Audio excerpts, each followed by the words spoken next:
अम्मा जी ननद रानी आवत है। आवे दे तब तुमका कौन परेशानी हो गया है? हैं? कबो कबो तो बेचारी आवत है। जा कुछ अच्छा खाना पीना बना ले और थोड़ा मर मीठा बना ले। ओका मिठाई बहुत पसंद है। अम्मा जी हमारी बात तो सुने। ये आजकल के पतोहे है ना, सास नंद का देखा ना चाहती। हमारी बिटिया ज्यादा ना है, महीना में 1 से 2 बार आवत है, 4-6 दिन के लिए। लेकिन देख लब रे पतोह का, मम्मा जी ननद रानी आवत है, ही ना जाने के बनावे सब कुछ तैयारी करे। अरे अम्मा वो बात ना है ना, पहले बात तो सुने। हम कुछ ना सुनबे, जाके पहले अच्छा सा खाना बनाओ और मिठाई बनाओ तैयारी कर। अम्मा जी एक बात आप सुन ले तब बे जाबे। हमारे ननद रानी ना है तो हाय ननद रानी आवत है, यानी हमार बुआ सास आवत है। हाँ? तो नहीं समझ में होता कि का करे रोज रोज चल पड़ा था हमार नंदिया है नहीं तो।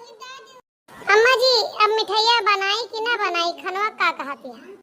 कुछ ना बनाओ, जा रोटी सब्जी बनाए के धई दे, गुड़ सुड़ खाए के पानी पी ले, है नहीं तो ज्यादा स्वागत करत तो रोजे रोज आए।